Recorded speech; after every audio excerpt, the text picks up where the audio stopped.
Assalamualaikum warahmatullahi wabarakatuh. Kembali lagi di Main Podcast SMK Negeri 2 Gorontalo bersama saya Nuri Aulia Rahma dan saya Naura yang akan menemani kalian semua pada episode kali ini.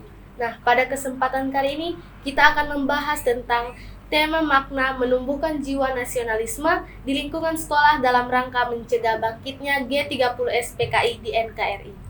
Dan kali ini kita kedatangan tamu dari salah satu dosen di Universitas Negeri Gorontalo dan salah satu mahasiswa dari Universitas Gorontalo.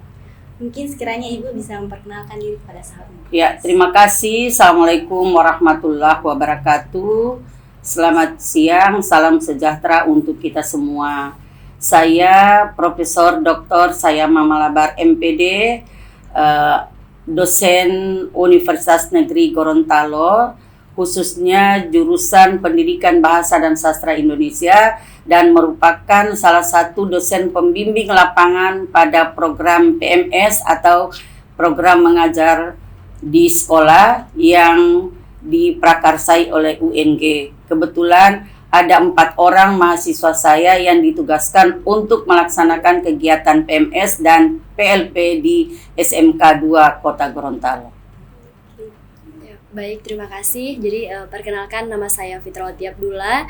Saya perwakilan dari jurusan Pendidikan Bahasa Indonesia dan saya mahasiswa aktif semester 7 di Universitas Negeri Gorontalo.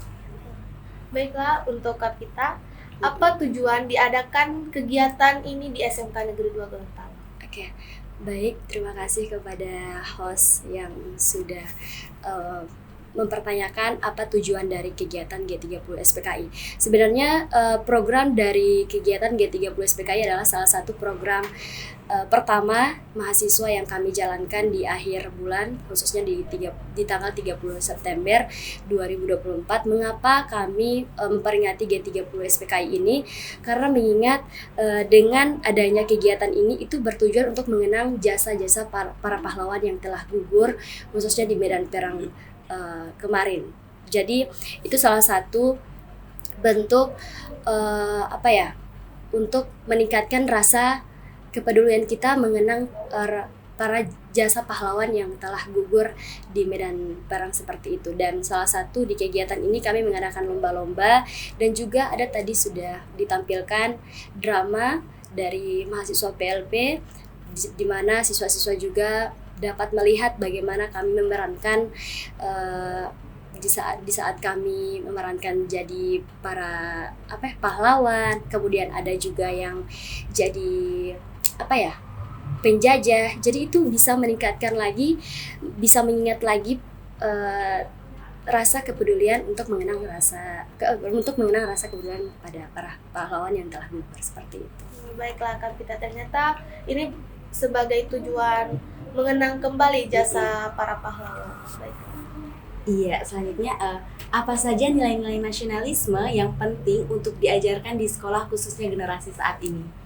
Oke, untuk nilai-nilai rasa nasionalisme mungkin salah satunya adalah karakter dari siswa itu sendiri ya, karena tanpa adanya karakter kita tidak bisa membentuk bagaimana mereka bersosialisasi di lingkungan, apalagi kan sudah banyak sekali yang terjadi di sekitar di Gorontalo khususnya pada para peserta didik. Jadi untuk menanamkan nilai-nilai moral seperti ini dari hal-hal kecil dulu, bagaimana cara kita memperingati seperti kegiatan G30 SPKI ini. Jadi kita mengikut sertakan peserta didik dalam kegiatan-kegiatan seperti ini. Jadi nilai-nilai karakter di generasi saat ini penting untuk rasa nasionalisme. Iya. Baiklah. Selanjutnya Kak, kira-kira apakah penting kegiatan-kegiatan seperti ini dilakukan untuk diajarkan di sekolah khususnya generasi saat ini? Iya, kalau dibilang sangat penting, sangat-sangat penting, karena lagi-lagi mengingat karakter ini yang akan menjadi pondasi utama dari peserta didik ataupun siswa nantinya. Karena tanpa adanya karakter, mereka tidak akan terbentuk khususnya dari hal-hal kecil seperti sopan santun, cara mereka bersosialisasi di lingkungan mereka, teman sebaya mereka, ataupun terhadap guru mereka. Jadi mungkin dengan kegiatan-kegiatan kecil seperti ini dapat membantu siswa untuk lebih menanamkan nilai-nilai moral terhadap diri mereka sendiri, seperti itu. Ternyata sahabat Main Podcast, walaupun kegiatan-kegiatan kecil itu bisa berpengaruh agar adanya pondasi di setiap karakter untuk pentingnya mengingat suatu moral dari para pahlawan masa dulu. Nah, Kak, apa tantangan yang dihadapi saat melihat generasi sekarang yang minim literasi tentang sejarah? Tantangannya adalah salah satunya kami khususnya di jurusan Pendidikan Bahasa Indonesia itu ada program utama yaitu komunitas literasi. Di saat kami merekrut untuk siswa-siswa ikut dalam komunitas literasi ini sangat-sangat minim. Contoh ketika saya menanyakan kenapa kalian tidak mengikuti komunitas literasi, salah satunya mereka terpengaruh dengan gadget ataupun teknologi. Jadi mereka sudah sangat minim literasi. Jadi makanya kami dari jurusan Pendidikan Bahasa Indonesia akan membuat komunitas literasi dan itu akan meningkatkan mereka dalam bidang public speaking ataupun dalam bidang membaca. Jadi tujuan utama dalam program utama dari komunitas literasi yang diusulkan oleh Guru Pamong juga itu tujuannya bisa meningkatkan mereka dalam kegiatan-kegiatan belajar public speaking, pelatihan bahasa, dan seperti itu. Baik sekali. Baiklah Bu, untuk selanjutnya, apa peran pendidik dalam menanamkan semangat nasionalisme di sekolah agar mencegah kebangkitan ideologi yang berpotensi merusak? Ya, sebelum saya akan menjelaskan peran pendidik ya, pendidik itu termasuk kami sebagai dosen, kemudian sebagai guru ya. Kita harus lihat dulu kata sejarah. Sejarah itu berasal dari bahasa Arab yang berarti pohon. Jadi pohon itu kan rangkaiannya ada akar, ada batang, kemudian ada dahan, ada ranting, ada daun, dan ada buah. Nah, yang kita nikmati sekarang itu adalah buah. Tanpa kita sadari bahwa buah itu asalnya dari mana? Dari ranting dari mana? Ada batang dari, kenapa batang bisa berdiri? Karena ada akar. Nah, itulah sejarah. Nah, oleh sebab itu generasi sekarang perlu ditanamkan sejarah berdirinya Indonesia ini seperti apa. Kenapa sampai sekarang kita sudah bisa menikmati pendidikan, duduk di tempat duduk yang sudah teratur dibandingkan dengan para pahlawan kita yang menulis saja, tidak ada buku, tapi hanya ada batu tulis, ada daun-daun dan sebagainya. Nah, nilai-nilai seperti inilah yang perlu ditanamkan ke generasi sekarang, supaya generasi itu tahu bahwa ternyata Indonesia ini dulunya seperti apa, dan yang kita nikmati sekarang ini seperti apa, sehingga kita tidak akan melupakan sejarah. Itu hal-hal yang perlu kita tanamkan ke generasi muda. Yang berikut seperti tadi sudah disampaikan oleh mahasiswa bimbingan saya adalah karakter yang dulu dikatakan pendidikan karakter. Sekarang itu sudah istilah yang baru, yakni profil pelajar Pancasila.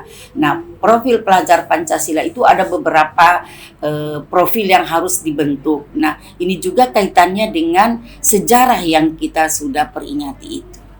Jadi seperti itu. Baiklah, ternyata akan pentingnya tentang sejarah ya Bu, agar sangat penting bisa mengenal identitas bangsa iya. kita. Baiklah sahabat Main Podcast, ternyata kita itu perlu belajar sejarah karena sebagai kita selaku warga Indonesia bisa mengenal identitas kita sebagai bangsa Indonesia, bagaimana di zaman dahulu para pahlawan berjuang demi kemerdekaan kita.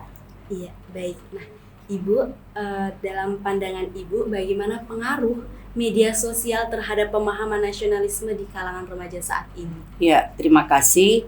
Sebenarnya media sosial, namanya saja media itu hanya perantara. Ya, perantara yang digunakan oleh masyarakat. Jadi apa yang ada di media sosial itu belum sepenuhnya benar.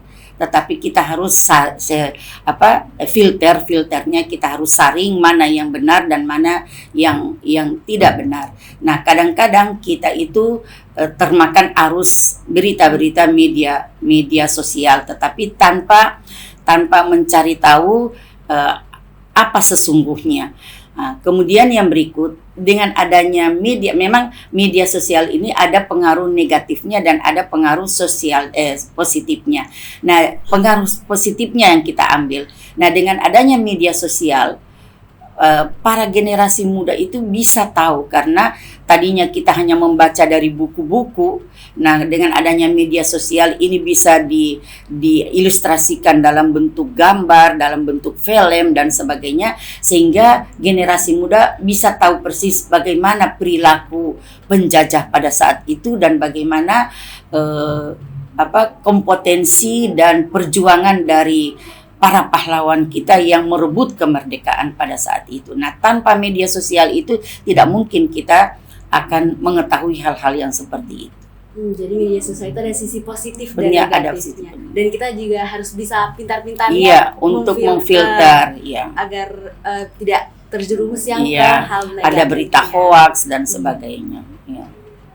Selanjutnya Ibu, apa peran pendidikan dalam membentuk sikap nasionalisme positif di kalangan? Sebelum saya masuk pada peran pendidikan, kita ketahui bahwa tujuan pendidikan nasional Indonesia itu yang pertama mengembangkan potensi peserta didik. Ya, karena peserta didik termasuk adik-adik ini, termasuk mahasiswa saya, termasuk saya sebagai peserta didik dahulu kala, itu begitu kita dilahirkan itu kita sudah punya potensi. Nah, potensi kita itu yang mengembangkan potensi kita itu adalah lembaga-lembaga pendidikan.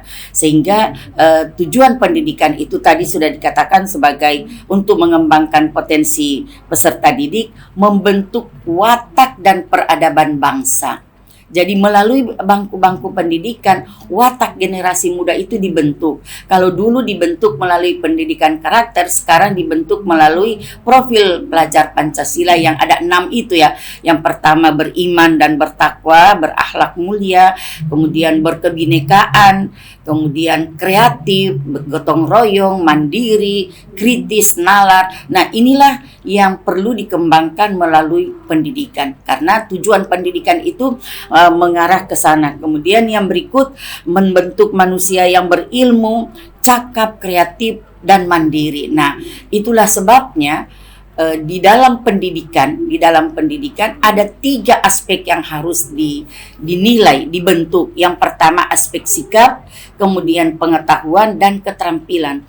Karena apa? Tanpa sikap, walaupun dia punya ilmu, punya keterampilan, tapi sikapnya bobrok, maka dia tidak akan dihargai. Karena mutu seseorang itu hanya 10% yang ditentukan oleh ilmu yang dia peroleh, tetapi 90% dari sikap karakternya. Nah, kita bisa dengar sekarang ada beberapa pendidik yang sudah berilmu, sudah punya keterampilan macam-macam, tapi sikapnya bobrok, maka orang itu kita hempaskan di atas tanah, tidak dihargai lagi. Jadi ini sebenarnya peran pendidikan di dalam menjalankan pendidikan itu. Baik, ternyata walaupun pendidikan kita tinggi, tapi sikap itu. Oleh sebab itu 3 sekarang itu harus berjalan berbarengan. Adik-adik di sekolah selamanya guru menilai bagaimana sikap ya, kemudian pengetahuan dan keterampilan, karena itu merupakan amanah dari tujuan pendidikan nasional kita. Ya. Mungkin Ibu, kesan Ibu untuk kegiatan hari ini yang dilaksanakan oleh mahasiswa PLP di SMK Negeri 2. Iya, terima kasih. Memang mahasiswa kami ini, karena ini adalah program mengajar di sekolah yang diintegrasikan dengan KKN tematik pendidikan. Jadi yang khusus prodi kependidikan, mereka tidak seperti lagi program studi yang non kependidikan itu KKN-nya ke masyarakat umum. Tetapi mahasiswa yang prodi kependidikan itu KKN-nya pada masyarakat pendidikan. Jadi di sekolah ini ada sekolah, ada tenaga pendidikan, tenaga pendidik, tenaga kependidikan, ada komite sekolah dan ada lingkungan sekolah. Dan inilah yang merupakan program-program mereka, dan program-program mereka itu adalah program akademik dan non akademik. Jadi yang akademik mereka melaksanakan pengenalan lapangan persekolahan seperti kurikulum, bagaimana strategi guru mengajar, strategi guru menilai siswa, membuat media, membuat asesmen atau penilaian, dan di sisi lain yang non akademik seperti kegiatan-kegiatan ekstra. Kebetulan hari ini adalah hari G30S atau gerakan 30 September, maka mahasiswa kami ikut terlibat di dalam mensukseskan acara ini dalam bentuk seperti tadi ada drama. Nah, drama ini juga kan merupakan salah satu materi ajar. Nah, kemudian di drama itu dilakonkan watak-watak penjajah itu seperti apa, watak-watak pahlawan kita seperti apa. Jadi kita menyaksikan drama tadi itu bukan melihat kostum atau wajah-wajah dari para pelaku itu, tetapi apa nilai-nilai didik yang ditampilkan tadi itu karakter penjajah itu seperti apa, mana yang perlu kita ikuti. Jadi itu ya yang dimaksud dengan kegiatan-kegiatan, sehingga saya sebagai dosen DPL hari ini sebenarnya saya ini banyak kegiatan, tetapi saya tertarik dengan adanya program mereka sehingga saya meluangkan waktu untuk datang ke sekolah ini. Ya, baik sekali, luar biasa sekali kesannya Ibu. Ya. Selanjutnya untuk kedepannya apa harapan Ibu untuk mahasiswa PLP di SMK?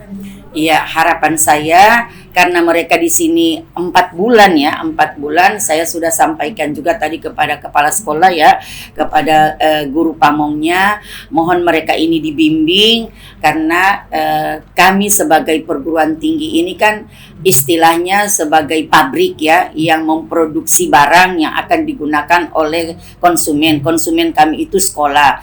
Jadi apa yang mungkin kurang dari produksi kami itu bisa diperbaiki oleh konsumen. Nah, seperti kami mahasiswa kami ini kadang-kadang kami membelajarkan mereka dengan hal-hal yang terbaru, tetapi di lapangan ada yang lebih terbaru. Buktinya saja sekarang ini ada kurikulum merdeka.